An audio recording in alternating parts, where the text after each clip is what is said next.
Dot exercise, ये exercise मैं आप सबको शेयर करता हूँ। जितने भी लोग छोटे बच्चों को सिखा रहे हैं, 2 साल 3 साल 4 साल 5 साल, आप में से कितने लोगों के पास ऐसे स्टूडेंट्स हैं जो अभी लाइन खींचने में भी हिचकते हैं? मतलब 3 साल 4 साल के बच्चों को भी आप सिखाने के ऊपर काम कर रहे हो। किसी की स्किल अगर बहुत जीरो लेवल पे है, छोटा बच्चा है कोई, ओके, छोटी बच्ची हो क्या, तो उसको ये वाला टास्क कराइए, बहुत सिंपल, ठीक है।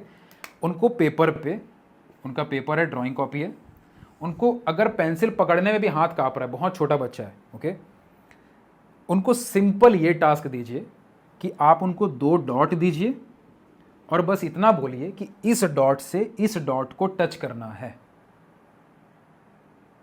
उसको कोई शेप और बाकी चीज़ें मत दीजिए अगर उनको वो भी चीज़ नहीं हो रही है तो, ठीक है। ये डॉट एक्सरसाइज बहुत हेल्प करती है इंप्रूवमेंट में, बहुत ज़्यादा। मैं आपको बताता हूँ बच्चा कैसे रिएक्ट करेगा, ठीक है। मैं आपको पूरा एक्सपीरियंस बता रहा हूँ कि बच्चा कैसे बिहेव करेगा और आप कैसे काम करोगे। एक दिन आपने ये चीज़ दिया ना, तो बच्चा का हाथ कांप रहा होगा, पेंसिल, बच्चे ना, छोटे बच्चे, हाथ उनका ना पकड़ नहीं आता पेंसिल, ऐसे ऐसे हाथ कांप रहा होता है, ठीक है। वो जैसे तैसे करके ऐसे ऐसे ऐसे ऐसे करके आगे पीछे करके इस डॉट तक पहुंचेंगे बड़ी मुश्किल से, ठीक है। अब आपने क्या किया, आपने बोला बहुत अच्छा, ठीक है, बहुत अच्छे से कर रहे हो आप, आपने उनको थोड़ा इंकरेज किया, आपने बताया कि दूसरा डॉट आपने दिया। अब वो क्या कर रहे हैं, जैसे तैसे धीरे धीरे धीरे धीरे धीरे धीरे करके इस डॉट तक पहुंचे, ठीक है। ऐसे करके आपने 3-4 डॉट दिया कि यहाँ से यहाँ, यहाँ से यहाँ, यहाँ से कुछ एक शेप बन गया। मान लो ऐसा मैं डॉट दे रहा हूँ, ये एक डॉट है, यहाँ तक बच्चे ने टच किया, ऐसे ऐसे ऐसे ऐसे करके टच किया। एक डॉट मैंने यहाँ दिया, उसने ऐसे ऐसे ऐसे करके जैसे तैसे टच किया। एक डॉट मैंने यहाँ दिया, उसने ऐसे ऐसे करके इसको टच किया और इसको टच किया, ठीक है। सिंपल, आपने इस डॉट को इस डॉट से इस डॉट को टच करने बोला, उसने टच किया। इस डॉट को इस डॉट से टच करने बोला, उसने टच किया धीरे धीरे धीरे धीरे करके। आपने बोला यहाँ से एक और डॉट दिया, यहाँ, उसने टच किया। इस डॉट से यहाँ एक डॉट दिया, उसने टच किया। फिर इसने यहाँ से यहाँ टच किया, टच किया। आपने बोला देखो काइट बन गया, ठीक है। अब ये चीज़ काफ़ी जगह और काफ़ी तरीके से आप सोच सकते हो, ठीक है। अब क्या होता देखो, बच्चे को नहीं पता, अगर बहुत छोटा बच्चा है और वो डॉट एक्सरसाइज पे काम कर रहा है, उसको नहीं पता कि वो क्या बना रहा है या क्या बना रही है। वो बस आप डॉट्स दे रहे हो, आप उसको, वो बस फॉलो कर रहा है या फॉलो कर रही है। एंड में जब आप बताते हो ना ये बन गया, तो उसको ऑटोमेटिकली बहुत अच्छा फील होगा, उसको ऑटोमेटिकली फील होगा कि मैं कर सकता हूँ, ये कर सकती हूँ। भले वो बहुत छोटा बच्चा है, बट वो चीज़ होती है, ओके। अब क्या होगा, जब आप उनको 2-3 दिन 4 दिन 5 दिन ये सब करवाते रहोगे ना, ऑब्जर्व करना, जितना टाइम उनको पहले इस डॉट से इस डॉट को टच करने में लग रहा था, जितना उनका हाथ कांप रहा था, उससे काफ़ी ज़्यादा ईजी हो गया होगा उनको उस लाइन को टच करना, ठीक है, ठीक है। अब इसका दूसरा स्टेप ये होगा कि पहले जो डिस्टेंस था आपका डॉट देने का, वो अगर कम था, मान लो आप यहाँ से यहाँ तक देते थे, यहाँ से यहाँ तक, अब डिस्टेंस को बढ़ाना है। ये आपका दूसरा टास्क होगा उस छोटे बच्चे को इंप्रूव करवाने के लिए, कि पहले अगर आप डॉट इतना दूर देते थे, अब थोड़ा दूर, थोड़ा और दूर डिस्टेंस को आप बढ़ाओगे, ताकि वो लंबा दूरी तय करना थोड़ा सा उसका डेवलप हो। ये होगा सेकंड स्टेप। तीसरा स्टेप ये होगा कि हर डॉट में अब आप बोलोगे नहीं कि इसको टच कर, इसको टच कर, आप बोलोगे नहीं, अब आप नंबरिंग करोगे। उस छोटा बच्चा को ABCD 1 2 3 आता है, आप उनको बस बोलोगे कि ये नंबर, आपने 4 डॉट दे दिए, अब सबने 1 2 3 4 5 आपने लिख दिया। अब आपको बोलना है कि 1 से 2, 2 से 3, ऐसे करके आपने बता दिया। अब वो खुद करेगा या करेगी। ये होगा तीसरा स्टेप उसकी डेवलपमेंट का, ठीक है। ये 3 स्टेज होते हैं डॉट एक्सरसाइज के थ्रू इंप्रूव करने के। जब ये चीज़ें आप बार बार करवाओगे, ऑटोमेटिकली कितना भी छोटा बच्चा हो, कितना भी छोटी बच्ची हो, उसका आर्टवर्क इंप्रूव होता है, ओके। एक चीज़ और करवाना, इसमें एक और पार्ट है।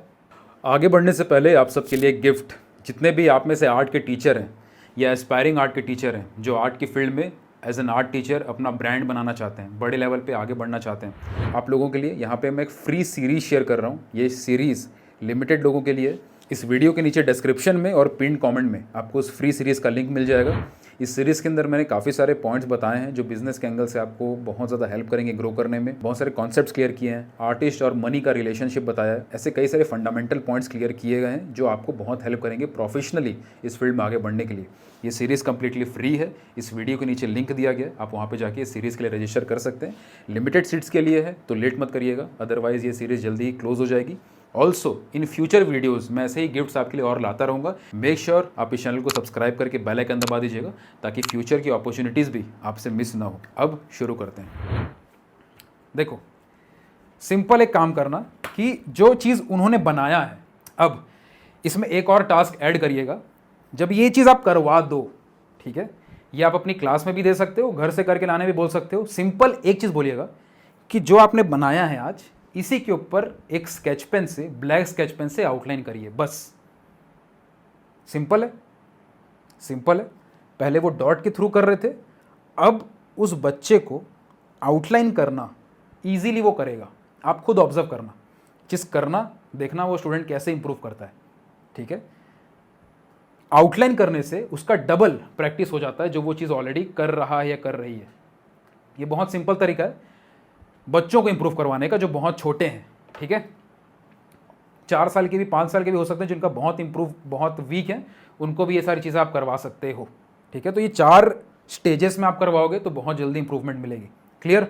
Now second, random shape exercise difficulty level. ये सब जो बड़े स्टूडेंट्स हैं, आप सबको ऑलरेडी आप लोग ट्रेनिंग में कर भी रहे हैं, लेकिन बच्चों को भी चीज़ करवा सकते हैं। मैंने कई बार करवाया है और बहुत हेल्प होती है। देखना, रैंडम शेप एक्सरसाइज में क्या होता है कि आप सिंपल उनको कुछ एक शेप दोगे, उनको नहीं पता कि वो क्या है। अब आपके ऊपर डिपेंड करता है कि आप उसको कितना फनी या कितना अच्छे तरीके से बता रहे हो कि आपके स्टूडेंट को भी अच्छा लग रहा है। ओके, एग्जाम्पल के तौर पे एक बच्ची है, उसको मैंने सिंपल शेप दिया, मुझे भी नहीं पता क्या है, उसे भी नहीं पता क्या है। मैंने बस बोला कि जो दिख रहा है आपको बस वैसा ही डिज़ाइन बनाना है, ठीक है। अब बच्चा इसमें ट्राई करता है कि उसी चीज़ को धीरे धीरे धीरे धीरे कॉपी करने का। ओके, अब ये जो एक्सरसाइज है, रैंडम शेप एक्सरसाइज, ये कितना भी डिफिकल्ट हो सकता है डिपेंडिंग कि आपका स्टूडेंट कितना अच्छा कर रहा है। हो सकता है कोई ऐसा हो जो थोड़ा सा वीक हो सकता है कोई ऐसा हो जो बहुत अच्छा आर्टवर्क करता हो। ऐसा होता है, आप सबने ऑब्जर्व किया है कि कोई बच्चा ऐसा होता है जो बहुत अच्छा आर्टवर्क बना रहा होता है, कोई थोड़ा वीक है, उसको वो कम बना रहा होता है। Okay, in Assam's art institute outline is not allowed. आप अपना तो तैयारी करो राजेंद्र, अगर आपके इंस्टीट्यूट में अलाउड नहीं है तो ओके, इंस्टीट्यूट को मारिए गोली और अपना इन्वॉल्व ज़रूर करिए, क्योंकि बहुत हेल्प करती है वो चीज़ें।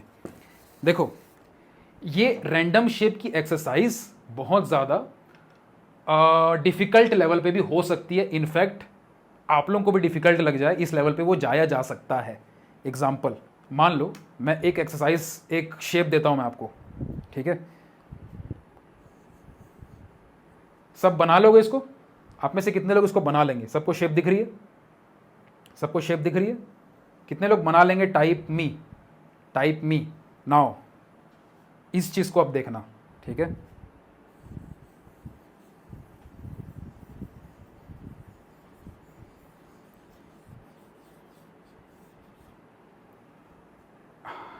इसको बना लोगे? नहीं दिख रहा? पास से दिखाता हूं, अब दिख रहा है? ये वाली शेप को देखो एक बार। अब पॉइंट पता है क्या है? आपको लगेगा तो सही कि मैं बना लूंगा या बना लूंगी। इसमें सबसे इंपॉर्टेंट टास्क यहां पे आता है कि अगर मैं भी इसको वापस से बनाऊं ना तो दिमाग खराब हो जाएगा कि कैसे बनाना है। तो हर चीज़, अब इसमें हर चीज़ चेक करनी है कि ये कितना बड़ा है, ये इसकी चौड़ाई कितनी है, ये अंदर से कितना चौड़ा है, ये वाली लाइन कितनी लंबी है, ये वाली लाइन इसके सीधा अगर जाएंगे तो ये कितने ऊपर आ रहा है। ये सारी चीज़ें चेक करी जाती है रैंडम शेप की एक्सरसाइज में।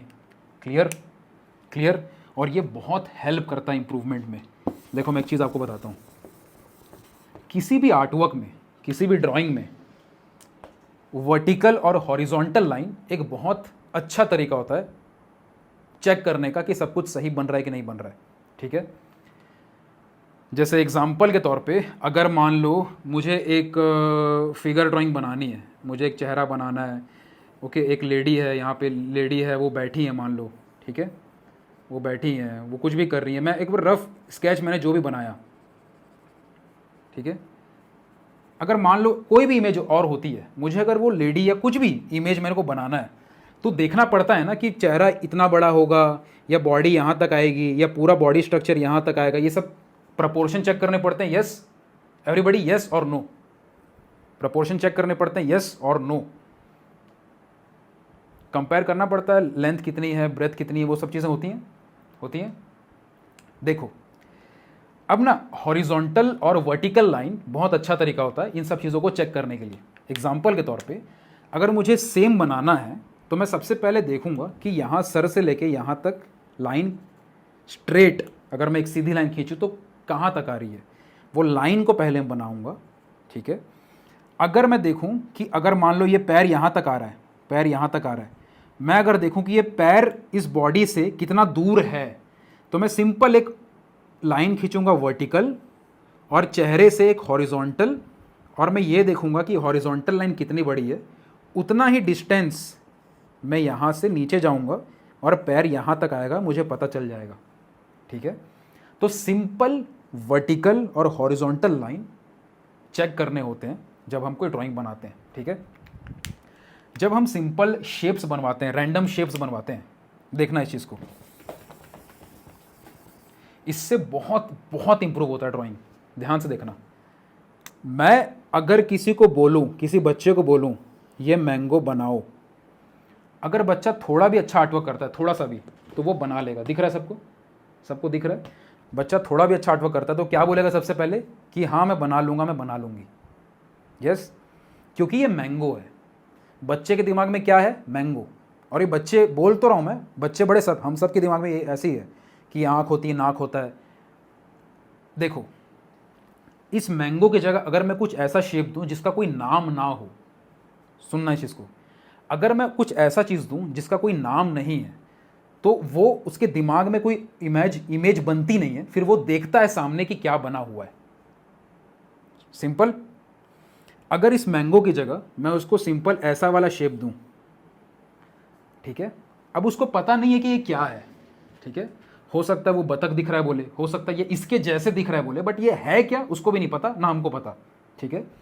तो अब हमने जब बोला कि इसको बनाओ तो हम उसको ये बता रहे हैं कि आपको मतलब एग्जैक्ट इतना ही बड़ा, इतना ही चौड़ा, इतना ही गैप, सब कुछ चेक करना है।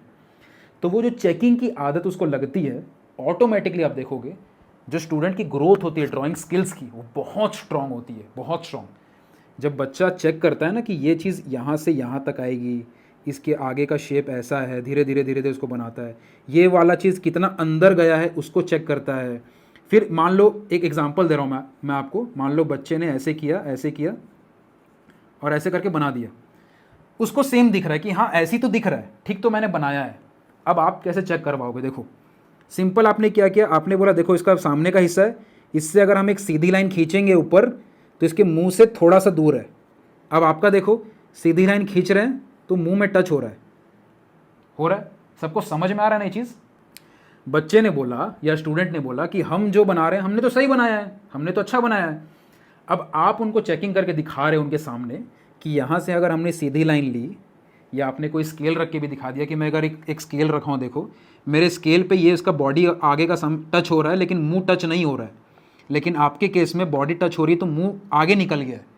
तो ये चीज़ सामने वाले को हेल्प करती है आर्ट स्किल्स इंप्रूव करने में, हेल्प करती है जो सब्जेक्ट दिया गया उसको और सही से देखने में। और ये रैंडम शेप की एक्सरसाइज कितने भी डिफ़िकल्ट कर दो, आपके ऊपर है कि कितना डिफ़िकल्ट आप उसको बनाना चाहते हैं। जितना डिफ़िकल्ट आप बनाओगे सामने वाले की स्किल्स के बेस पे, उतना ज़्यादा वो और ज़्यादा डिफ़िकल्ट स्किल्स और ज़्यादा डिफ़िकल्ट आर्टवर्क्स कर सकता है। ओके, ये ऑनलाइन कैसे सिखाएं? सिंपल, सेम तरीका है ऑनलाइन सिखाने का। मैं आपको ऑनलाइन ही तो सिखा रहा हूँ। Okay, clear? ऑनलाइन ही तो सिखा रहा हूँ। ओके, ऑनलाइन ही तो है, तो आप भी उसको उनको ऑनलाइन बताओगे, उनको शेप करके बताओगे। Okay, clear? यस, मज़ा आ रहा है? नाइस। अब मज़ा आएगा जब आप ये सब प्रैक्टिकली करोगे और जब आपके स्टूडेंट आपके साथ लिपट जाएंगे ना कि नहीं सर, नहीं मैम, हमें और सीखना है, तब और मज़ा आता है, तब एक्चुअल सेटिस्फैक्शन मिलता है। Okay, value games with colour. अपने स्टूडेंट को, बच्चे हों बड़े हों कोई भी हों, उनको वैल्यूज सिखाने के लिए, उनको कलरिंग सिखाने के लिए वैल्यूज सिखाइए। देखिए आपको भी पता है, मुझे भी पता है, दुनिया में हर इंसान को पता है कि बच्चा कलर सीखना चाहता है, उसको फ़र्क नहीं पड़ता ड्राइंग फंडामेंटल प्रिंसिपल से, वो हम बड़ों को समझा सकते हैं कि आप सिंप्लीफाई करो, ये करो, ऐसे ड्राइंग इंप्रूव करो, कि ड्राइंग की इंपॉर्टेंस ये है, वो है। मैं कितना भी बोलूँ, आप कितना भी बोलो, बच्चे को कलरिंग सीखना है, उसके पेरेंट्स को कलरिंग देखना है, ये फैक्ट है, ये रियलिटी है। येस और नो, कलरिंग सीखना है बच्चों को भी, और आपको भी समझ में आ रहा है कि कलरिंग बच्चा नहीं कर पा रहा है बट सीखना चाहता है, बट पेरेंट्स नहीं समझ रहे हैं। ओके, सबसे पहले उनको वैल्यू समझाइए। ओके, वैल्यू समझाओ, फन वे में, स्टोरी के तरीके से बताओ कि कैसे उनका कलर अच्छा हो। कलरिंग इंप्रूव करने का एक सिंपल एक्सरसाइज में शेयर कर रहा हूँ बच्चों के केस में। सबसे पहले तो एक सिंपल चीज़ है जो हम सब बचपन में करते थे बट भूल गए हैं बहुत सारे लोग। सिंपल काम करो, जो उन्होंने ड्राइंग बनाई है पहले तो उसमें आउटलाइन करवा दीजिए। ठीक है, स्केच पेन से या किसी से भी आउटलाइन करने के लिए बोल दीजिए। ठीक है, अगर आप क्रेयॉन्स या ऑयल पेस्टल यूज़ कर रहे हैं तो। और सिंपल एक ही टास्क दीजिए सबको शुरू में, बच्चा हो बड़ा हो कोई भी हो, सबको सिंपल एक टास्क इंक्लूड करिएगा ही करिएगा कि इस ड्राइंग के बाहर कलर नहीं निकलना चाहिए। ये सब आपको पता है, ये वाली एक्सरसाइज तो हमने बचपन में भी करी है। ओके, इस शेप के बाहर कलर नहीं निकालना है, मतलब नहीं निकालना है। अगर आपने इस शेप के बाहर आपका, और ये धीरे धीरे बिल्डअप करना, ठीक है, अपने हिसाब से बिल्डअप करना। मैं कैसे बिल्डअप करता था, मैं एग्जांपल दे रहा हूँ, आप अपनी सिचुएशन के हिसाब से बिल्डअप करना। पहले एक दिन मैंने टास्क दिया कि एक शेप मैंने बना के दिया, इसके बाहर कलर नहीं निकालना है। ठीक है, अगर बच्चा नहीं निकालता है तो मैं क्या करता हूँ, उसी शेप को और थोड़ा डिफिकल्ट कर देता हूँ। ठीक, अगर उसमें भी नहीं निकालता है तो मैं थोड़ा और डिफिकल्ट शेप दे देता हूं। ठीक है, तो जो अच्छे बच्चे हैं, जो बेटर कर रहे हैं, वो और अच्छा करते हैं। जो जो बाहर निकाल रहे हैं उनके लिए शेप को थोड़ा सिंपल कर देता हूं। ठीक है, जैसे ही मैं आपको एक चीज़ बता रहा हूं, और ये चीज़ें बहुत कमाल की होती हैं, कमाल की। आपके पास ऐसे बहुत बच्चे आएंगे, बहुत स्टूडेंट्स आएंगे जो बहुत ही ऐसा आर्टवर्क बनाएंगे जिसको देख के ना आपको गुस्सा आएगा। पहले तो आपको मन करेगा उसको पीटूं, फिर आपका मन करेगा खुद को पीटूं, फिर आपका मन करेगा उसकी कॉपी फाड़ूं, फिर आपका मन करेगा इसको पहले भगाऊं। इससे नहीं हो पाएगा, ये फ्रस्ट्रेशन हो जाएगी आपको। ठीक है, थोड़ा सा पेशेंस रखना और ये चीज़ ट्राई करना। उसको ना एक सिंपल बॉक्स या सिंपल शेप जो भी उन्होंने बनाया है, बस इतना ही टास्क देना कि आपको कलर नहीं निकालना है। ठीक है, 4 5 6 बार आप करवाओगे, अच्छे से करवाओगे, उनका कलर जैसे निकलना बंद हो जाएगा, कलर्स निकलने जैसे ही बंद हो जाएंगे। ठीक है, आप थोड़ा थोड़ा एलिमेंट्स ऐड करना उनकी ड्राइंग के अंदर। जैसे कि अगर ये पूरी सीनरी है, एक हाउस बना हुआ है, तो अब उस हाउस के अंदर वो कलर दो। पीछे में पहाड़ बनाया, पेड़ बनाया, धीरे धीरे ऐड कर करके कलर करके वो कलर वो करेंगे। अब देखो, कलरिंग की सबसे अच्छी बात ये होती है कि कलरिंग तब अच्छी लगती है जब वो उस बाउंड्री के अंदर करी गई हो। फ़र्क नहीं पड़ता बच्चे के पास कितना मिक्सिंग का टैलेंट है, ये कितना है, वो कितना है। आप एक बार देखना, खुद आपने ऑब्जर्व किया होगा, एक सिंपल सीन है, हर सामान में एक एक कलर है। आसमान नीला, पीला, हरा, जो भी आप करवा रहे हो, पेड़ ब्राउन, ग्रीन, जो भी आप करवा रहे हो, हर एरिया के अंदर कलर अपनी अपनी जगह पे हैं। आर्टवर्क अपने आप सुंदर दिखता है। यस और नो, आप बताओ। एक छोटे बच्चे ने एक पूरे पेपर में एक आम बनाया है और एक पत्ता बनाया है। कलर अपनी अपने बाउंड्री के अगर अंदर है तो वो सिंपल ड्राइंग भी बहुत सुंदर दिखती है। किसी ने चीज़ देखी है अपने बच्चों में करते हुए, ऑब्जर्व किया, ये चीज़ होती है। तो सबसे पहला टास्क कलरिंग करवाने से पहले यही करना कि उनको बाउंड्री के अंदर कलर करवाना बस सिखा दो। इससे बहुत क्विक उनका आर्टवर्क सुंदर दिखेगा, इससे बहुत क्विक उनका कलरिंग पे कंट्रोल आएगा, इससे बहुत क्विक वो अपने पेरेंट्स को, जिसको भी जो भी दिखाना है, उनका आर्टवर्क सुंदर दिखेगा। ओके, और उनका कलरिंग इंप्रूव भी होगा उस बाउंड्री को अंदर करने की वजह से। ये क्योंकि बहुत, देखो क्या होता है ना, कुछ ऐसा करना ज़रूरी है जो सामने वाला खुद चेक कर सके। सिंपल, जैसे कि अगर मैं किसी बच्चे को बोलूं कि आपको इस बाउंड्री से बाहर कलर नहीं निकालना है, तो वो बच्चा जब निकालेगा तो उसको पता होगा कि वो क्या गलत कर रहा है या क्या गलत कर रही है। क्लियर? अगर उसको पता है कि वो क्या गलत कर रहा है या क्या कर रही है, तो वो खुद रेस्पॉन्सिबिलिटी ले लेता है मैं आपको एक चीज़ बताता हूँ, ऑब्जर्व करना मैं क्या बोल रहा हूँ। अगर मैं एक बतख बनाता हूँ, ठीक है, मान लो एक बतख मैं बनाता हूँ कि ये पानी में चल रही है, यहाँ पे बर्फ पत्थर है, घास है, जो भी, और मैं बच्चे को बोलता हूँ वो बनाओ, बच्चा को समझ नहीं आएगा कि उसकी मिस्टेक कितनी हो रही है, कहाँ पे हो रही है। एग्री करते हो सब? एग्री करते हो कि बच्चे को समझ नहीं आता, वो अपने हिसाब से तो बच्चा ही बनाते हैं, फिर आप बता दो कि बेटा इसको ऐसे करो, इसको ऐसे करो, इसको ठीक करो, ये करो, वो करो। लेकिन जब उनको पता होता है ना खुद से कि मैं कहाँ गलत कर रहा हूँ, तो वो खुद उसको ठीक करना चाहते हैं अगली बार से। जब उनको पता नहीं होता कि वो क्या गलत कर रहे हैं, तब वो आपके पास बार बार आते हैं। तो कलरिंग के केस में बहुत सिंपल तरीका है कि आप शेप के अंदर जो भी आपने ड्रॉ किया उसके अंदर कलर भरो, बाहर मत निकालना बस। ये सिंपल चीज़ जैसे ही वो बाहर निकालते हैं, उनको अपने आप फील होता है कि मेरे को ये चीज़ गलत हो रही है। वो अगले बार बोलते हैं, खुद से बोलेंगे कि सर मैम एक बार और दीजिए, मैं अभी करके दिखाऊंगी। वो खुद से उनके अंदर से आएगा। ओके, और ये सेम चीज़ crayons, oil pastels, water colour सबके साथ हो सकती है। ठीक है, ये सिंपल एक्सरसाइज है कलरिंग के लिए। अब वैल्यू गेम्स का मतलब एक और गेम हो सकती है। एग्जाम्पल के तौर से मैं आपको बताता हूँ। अब जो मैं बोल रहा हूँ यहाँ पे मैं स्लाइड में लिखा हुआ नहीं हूँ, इसलिए ध्यान से सुनना, ठीक है, क्योंकि इसको लिख के मैं नहीं रखा हूँ, अभी आ रहा है दिमाग में तो बता रहा हूँ, ताकि आप लोग उसको नोट कर लो, आप लोग ना भूलो। ठीक है, एग्जाम्पल के तौर पे मान लो मेरे पास अभी तो कलर नहीं है मेरे पास, मैं आपको लाइव दिखाता हूँ। ठीक है, अगर आपको ये वीडियो वैल्यूएबल लगी है तो आपको पूरी मास्टर क्लास और बहुत ज़्यादा वैल्यू देने वाली है। इस वीडियो के नीचे एक लिंक दिया गया है, उस लिंक में जाके आप पूरी कंप्लीट मास्टर क्लास देख सकते हैं। अगर आप एक आर्ट टीचर है, एस्पायरिंग आर्ट टीचर है, तो वो पूरी मास्टर क्लास में जो आप समझने वाले हैं वो आपकी लाइफ टाइम के लिए काम आने वाला है कि कैसे आप अपने आर्ट की बिज़नेस को, अपने आर्ट की टीचिंग को बहुत ज़्यादा अपर लेवल तक ग्रो कर पाएंगे। अभी कुछ टाइम के लिए इस मास्टर क्लास को कम्प्लीटली फ्री रखा गया है। अगर आप अभी इस वीडियो को देख रहे हैं, मिस मत करिएगा, इस वीडियो के नीचे लिंक में जाके रजिस्टर करके उस पूरी मास्टर क्लास को आप देख सकते हैं। एंड मेक श्योर जब वो उस मास्टर क्लास को आप देखें तो नोट्स वगैरह अच्छे से बनाइएगा, क्योंकि वो सारे नोट्स आपके आने वाले फ्यूचर में बहुत ज़्यादा अलग अलग लेवल पे काम आने वाले हैं। तो अभी कुछ टाइम के लिए ये मास्टर क्लास पूरी आर्ट टीचिंग की फ्री रखी गई है। इस वीडियो के नीचे लिंक दिया गया है, जाके उस पूरी मास्टर क्लास के लिए रजिस्टर आप कर सकते हैं। लिमिटेड टाइम के लिए वो पूरी मास्टर क्लास आपको दी जाएगी, तो जैसे ही आप रजिस्टर करें उसको कम्प्लीटली देखिएगा और नोट्स बनाइएगा।